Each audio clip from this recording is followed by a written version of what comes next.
And it's a very, very warm welcome to the first edition of the Bar Stewards Inquiry Sunday Sermon. I'm Catherine Fry. Joining me as always are Lee Keys of systembet.co.uk and John Lang of John Joe's Blogspot.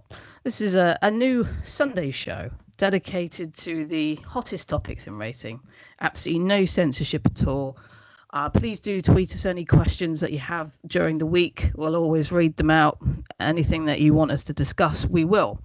So we're going to go through 5 hot topics, and we're going to try and do them in just 30 minutes.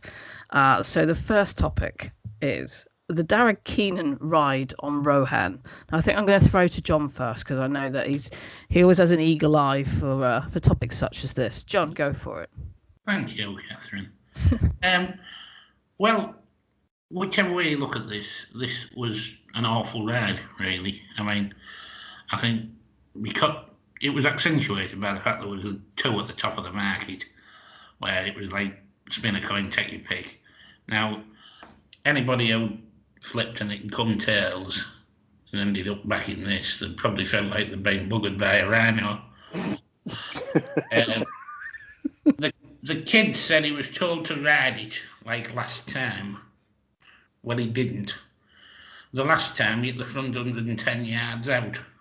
And this time we could have only expected to hit the front by the clubhouse turn.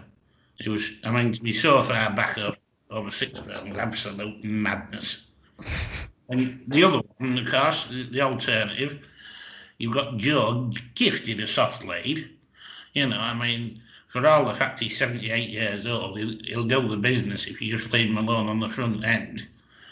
And I mean, that market took me back a few years, actually, to when Dandy and Tony Hard were cutting races up north, and they get everybody to stop there so they could all back Kevin Daly, because he was the one that wouldn't stop one.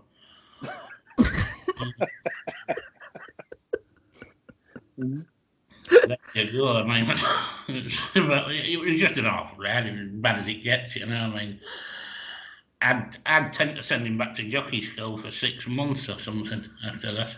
Okay. Lee, do you share John's very eloquent sentiments there? Oh yeah. He's spot on, really. I mean, the 2 things that stand out for me. One was allegedly, I was told it wasn't off at Newcastle when it won, and the Welsh. Don't you just hate that? The Welsh David went berserk that he actually managed to win at Newcastle in a very bad race.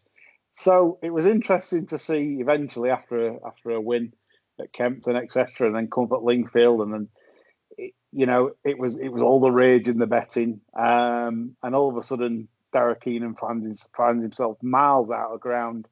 And the true fact of the matter is they'd absolutely crawled in the race, and he just couldn't pin the front runner back with his waiting tactics that he employed, and he still sat up in the saddle turning into the straight. It was quite embarrassing. But the funny thing for me is he got a 14-day suspension, right, initially for a serious misjudgment of riding, according to the BHA. Fair enough. That's the punishment, you know. So on appeal, it's been quashed to 10. Now, this is the thing that sort of like I take issue with, and this is the officialdom of the sport that's making these decisions. So it could have been worse. Exactly. Well, exactly, and this is the kind of incompetence that is just it is unacceptable. So he's banned down to 10 because he states he felt that the horse really wasn't at the races and was never travelling. Now, I challenge any form judge in the land to tell me that horse at any stage wasn't travelling. In fact, it made up about 5.5 to 6 lengths in the last 4.5. Never pushed along up until that point, and gets beat half a length. I mean, so what idiot at the top of the chain has decided, yeah, do you know what? You've got a point there.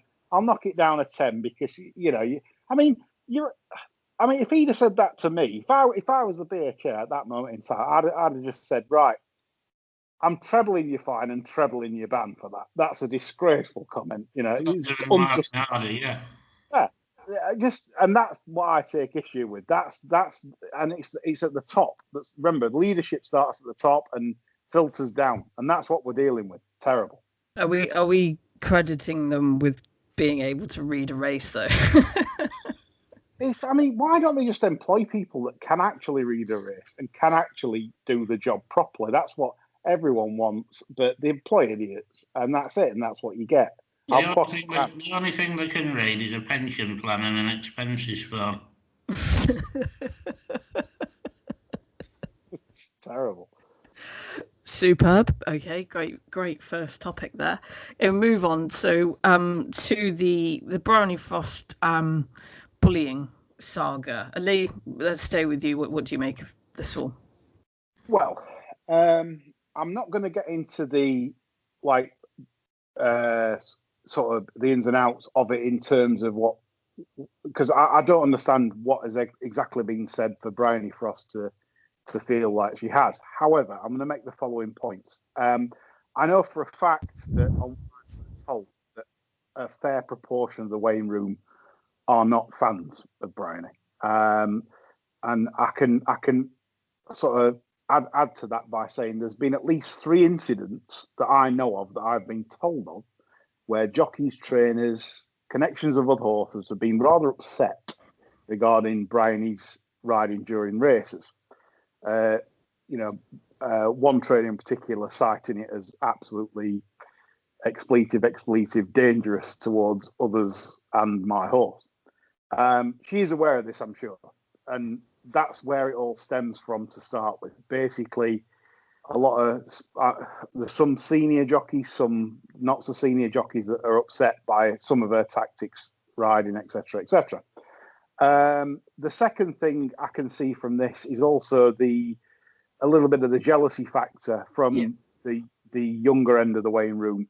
That, let's say, for example, you'll get a conditional jockey riding a nice double on a day, and he or she will not get the same publicity as if, say, Bryony Frost rides a double on the day. And a lot of them get resentment at that because they're trying to make the career, they're trying to make a living just like she is. And for some reason, it just doesn't even make the mentions. Never mind, Bryony rides a double, say, on a Channel 4 day. It doesn't even have to be the King George. Just a double, it'll make the front page of the Racing Post. So it's that kind of thing that breeds a bit of resentment, which doesn't help. So without going into the ins and outs of the actual what Bryony's complaining about, I mean, for starters, would you go to the media first? I mean, that's something I question. You know, surely if there is a serious problem, you take it up with the incumbents first. If not the incumbents, then you go to the BHA. Why you go to the BHA? I don't know. But anyway, and then all of a sudden, maybe she has. That's the thing. I don't know. But It's hard though, isn't it? Because if you sort of try to put this situation into a normal workplace setting, she probably has sort of said her piece, whatever she wants to say. First of all, if that hasn't been resolved, then she would take it to the next level, which in a normal workplace is the route to do it. I personally think that it is a lot of jealousy. I don't know anything about the other calls about dangerous riding. I don't think it's all her. I don't think it's her fault the way the media portray her, to be honest. It's just that she is a natural pick for a calendar girl, and I don't mean that in a sort of sexist way at all. It's just that you can see why the media latch onto her, but I don't think that they do her any favours in doing so. And I think in this particular issue, I don't think it comes down to a sexism issue. I think that it's just a sort of jealousy issue, really. Yeah, I think as well, it's good points that, Catherine. Yeah, and I do agree with that because I did mention that. But the other thing for me is as well, if you bear in mind that some jockeys like are in the 40s that are still riding, etc., etc. My era, I had my head flushed down the toilet at school. You know, and the teachers told me to man up. You know, that was the kind of era we were brought up in. bullying now, it's a lot different. Like some people now would interpret bullying as a few name calling and a bit of skitty scatty whatever. Back in the day when I was growing up, it was like, well, you know, I'd have sort of 50 million expletives a day to deal with, and you know, and et cetera, et cetera. So I'm not saying it's still acceptable. It's just that it's a ever changing world, and sometimes I think when you get new faces into a dressing room, et cetera, it can cause problems. But yeah, I think it's such a tough one because I think she's got a great personality, and I totally, you know, I think that when she's interviewed and she's kind of, you know, people kind of take the piss almost, but I think within that moment, that's how she feels, and I don't think that she should make any apology for that. And you sort of, if you compare it to maybe Rachel Blackmore in Ireland, obviously Rachel's a bit more reserved, but you know, they're both male or female. They are both supremely talented. If we try and look at this from an asexual point of view, you know, they are two fantastic riders, and I don't think this issue is a sexism issue, and I think that it's just that Rachel keeps a lid on it a little bit more, you know, but you can't help your personality. No. John, what's your take on this? Right. First in question, she did nothing wrong. If anybody had been on the wrong end of a knuckle sandwich after the race, it should have been the jockey. We're talking about the race at Southall. Yeah, the jockey sat in behind. He should have clocked her arse engine left. Still looking for the run up the inside all the time. There was no contact. His horse put a short one in, and it got mullered by one behind it while it was on the deck. Now, to me, where she has made a mistake is going public like she has. I would have thought her father had enough savvy to have got his arms around this and stopped it or got her a pass, whatever, you know. But she's really got on her hind legs over it, which won't help with the prevailing atmosphere in the weighing room. I mean, she'd have probably been best off to start with telling Dunn just to piss off. Exactly. Now, while I think she's a capable jockey, a lot of this talk about being dangerous and reckless, you know, I mean, I take that with a pinch of salt, really, because I can remember reading about when Piggott was coming through and everybody was calling him dangerous and reckless, you know, I mean, just deal with it, you know, get out the way, Grandad, I'm coming through, and all that sort of thing. But there's an interview with her in the Post at the moment on the site now. I started to read it this morning, and to be honest, there was just so much of the old stuff rehashed, it got boring after 15 minutes, I just left it. I do tend to think it's given her a bit of an impression that she's a bit bigger than the game, which might be somewhere explaining the negativity towards her. But one thing that does really piss me off is the way the media are dealing with this. And they're saying the weighing room's a place with its own laws and regulation and its own mini eco-climate and all the rest of it. They're using that as a fact, but the only reason that it's like that is because everyone has dirt on everyone else. And it's to ensure that they'll keep the trap shut. You know? So to me, it's long-term, that prevailing attitude's poison anyway. It won't environment, I mean, just to finish as well, like the if you look at the Twitter post of Rhys Flynn, you know, whether you agree with it or not, I mean, if you look at the jockeys that have liked it, and I'll quote some of them because it's obviously in public domain. Poppy Bridgewater, you know, Jodie Standing, Luke Morris, Alistair Willans. There's loads more, but the Callum Willans, sorry, Alistair, he's the trainer. Callum Willans. So you've got lots of jockeys that sort of. His was quite a misogynistic take, though, wasn't it? Oh yeah, I mean, look, I mean, it's it's whether I'm not an endorser of the actual tweet itself. I'm an endorser. Just surprised at who's liked it. Yeah, I mean, but that should also tell you something that right. If Bryony was really the victim here, then why are so many people, or why are so many people, her colleagues, liking that post? Now it's either you'll say it's a problem in racing, or there's people that have got problems, or whatever, or that's the debate. That it's a debate to be had. It's not an open. For me, it's not like, oh well, Bryony's been hard done to. Like the wider media want you to have it known.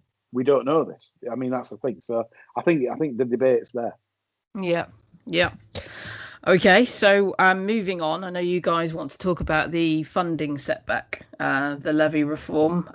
John, go for it. Oh dear.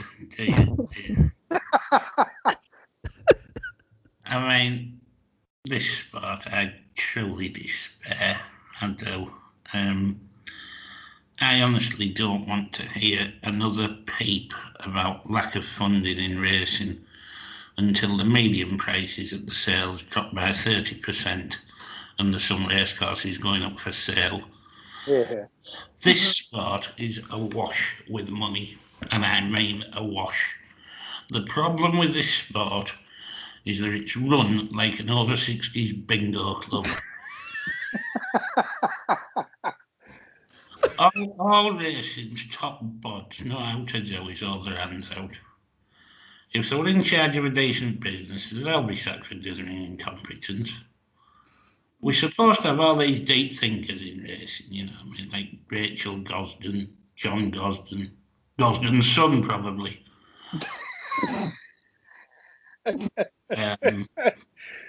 If Gosden's son's got somebody pregnant, the fetus has probably got a few ideas.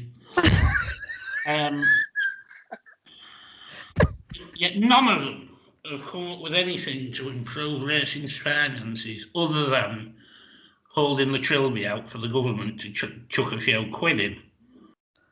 Is that like when, do you remember when the most hilarious thing, wasn't it, the sort of during the first lockdown, and back when Goodwood said they were skinned. Oh, for God's sake! I know.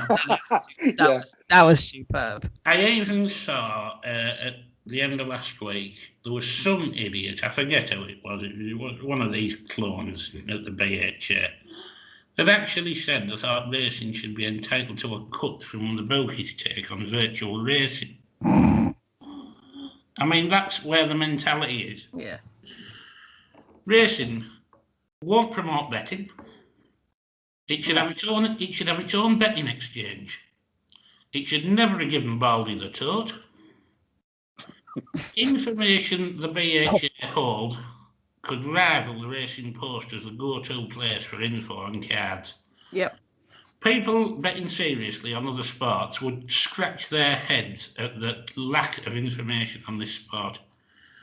Yep. Joe Soap can't access the BHA site. But it's the whole that's just still sewn into the whole elitist agenda, though, isn't it?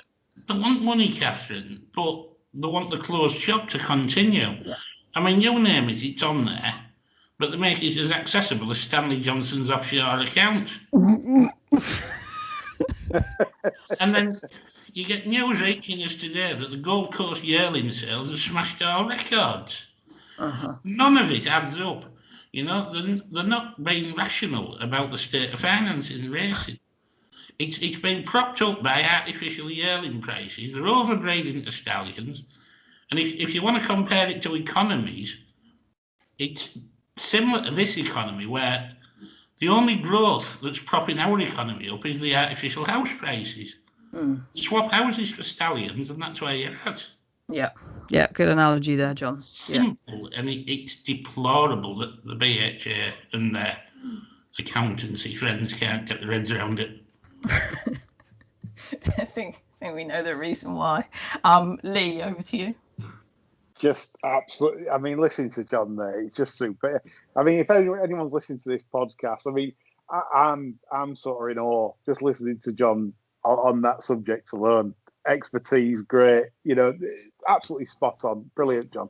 A few absolute belly laughs there as well to boot. I just concur. And just to add on one more thing and Lawrence Bellman said a thing recently, and Lawrence has got a lot more pounds than I have, and I own horses, and I can tell you now, owners are propping up this sport, and he's correct in that the prize money we're racing for is pathetic. The fees haven't changed. In fact, they go up, if anything.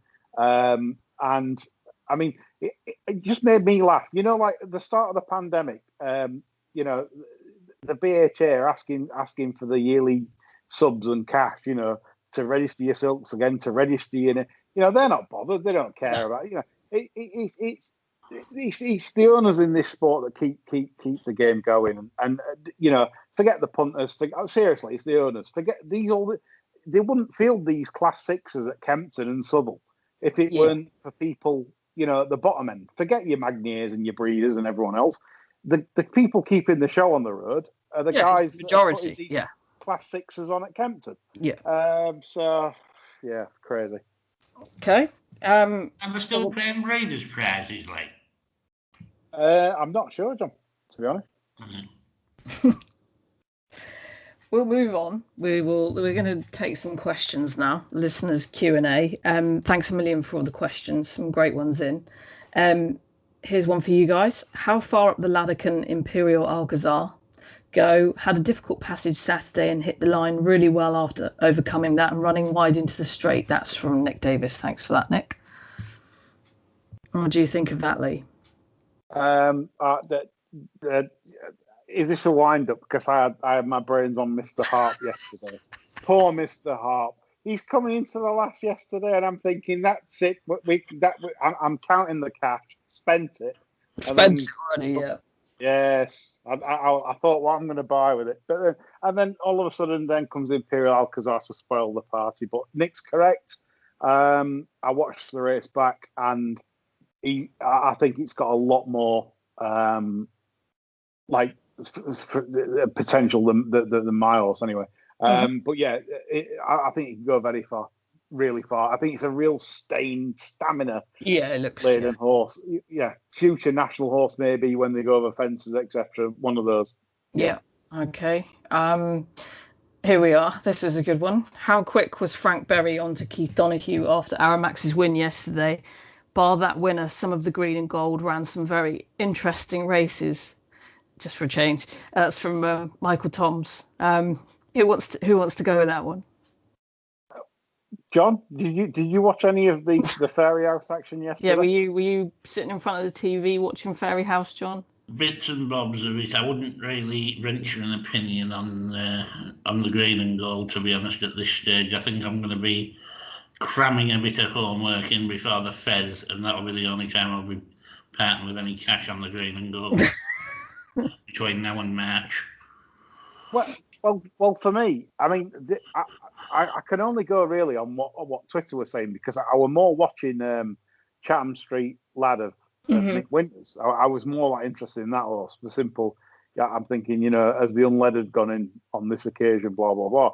But there was a lot of moaning on Twitter about the green and gold on Saturday. Seriously, a lot of people who I follow and moaning about several rides of the green and gold. And so I haven't watched in detail, but what I did find surprising, Aramax's win, there was a little late surge for it in the betting. It was a little late plunge for Aramax, just to say, we quite fancy this. And lo and behold, it did. This is the game we're in. I mean, it's a tricky one, as we know. So, but yeah, that's my take on it anyway. Okay, and one here from our friend Lorne. Here's one: is Ronan McNally the greatest trainer of all time? Quite possibly. Yeah. I don't think one's ever improved as much as that, has it? Anywhere, ever. 84. you might have to go back to sort of Linda Ramsden and I've got an horse off 34 on the flat and it ends up winning Suzanovic or he ends up winning group races, etc. But I mean Rohaan, he's the modern day architect of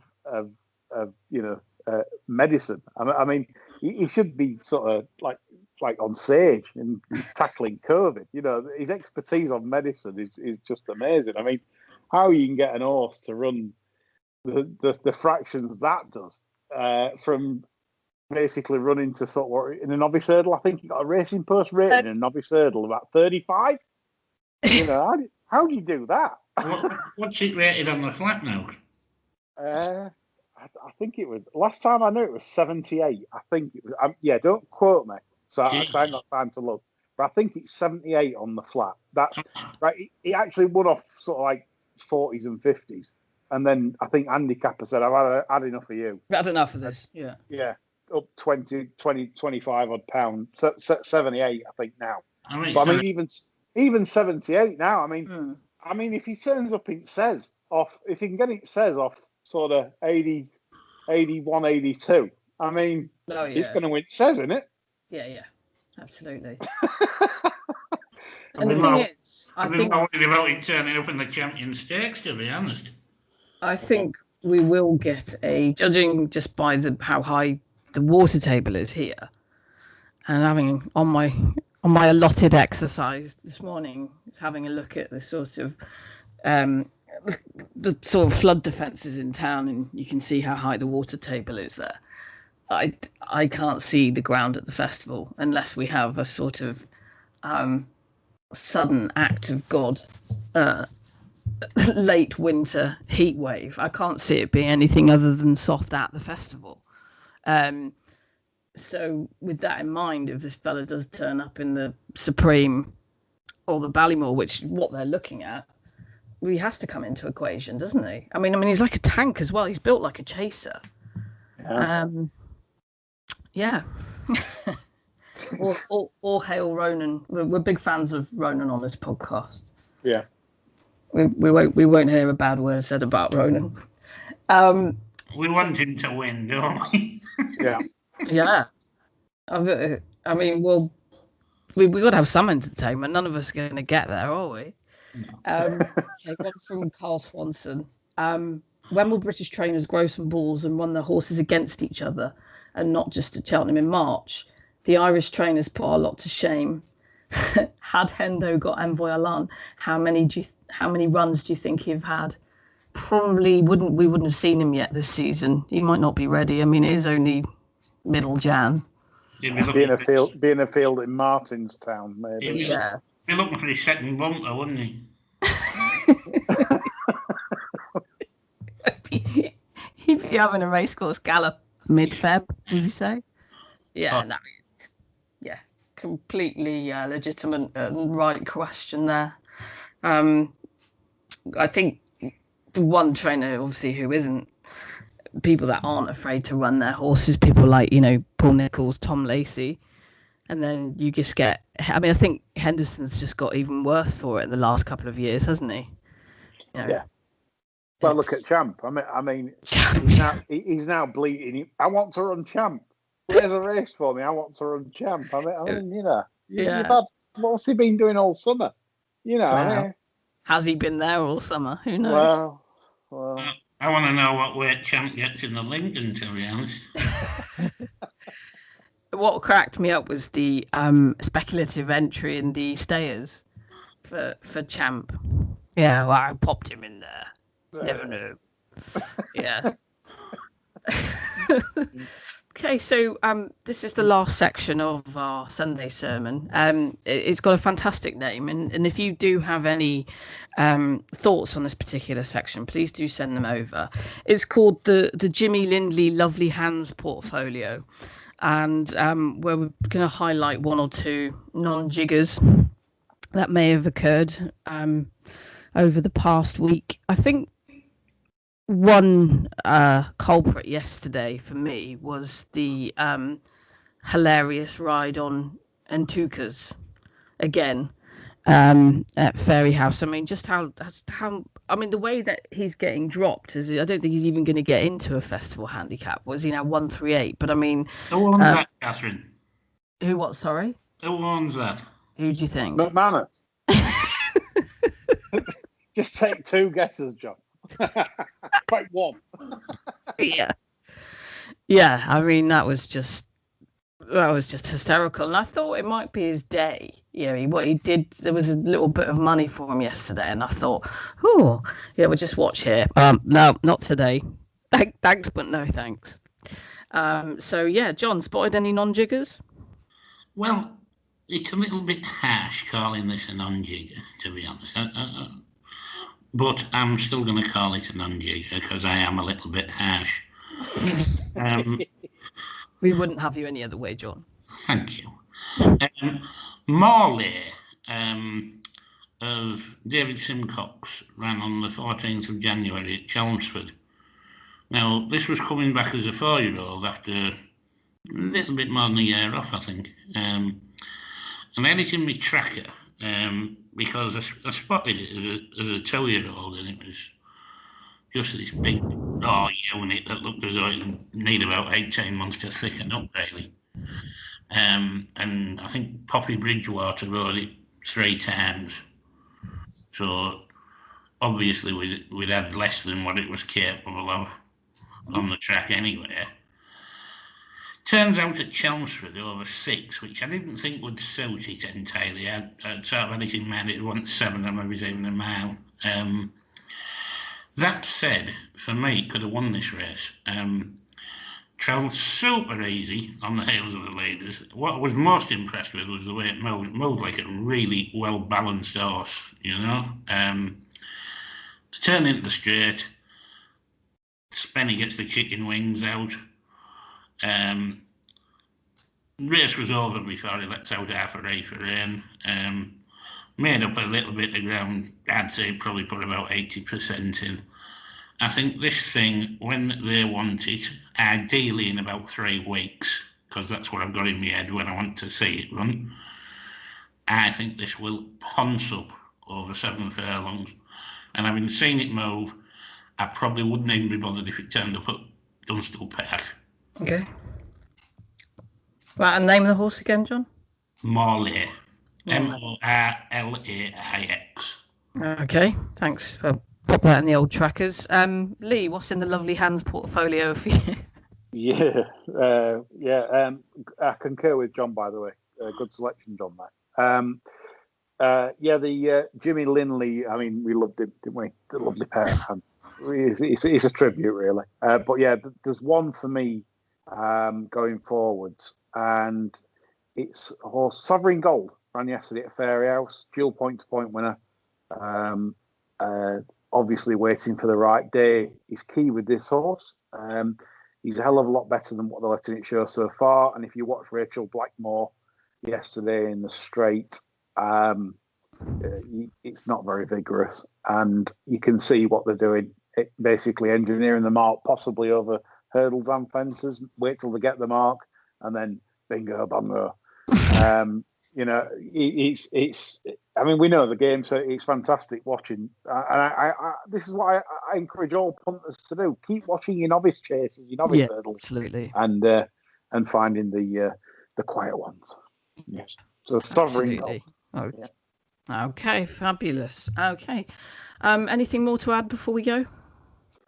No, I think that's it. I think we've covered it off really nicely. Really entertaining show. Well done. Thanks John, for coming. No, I think we've probably got enough there for a couple of last outs.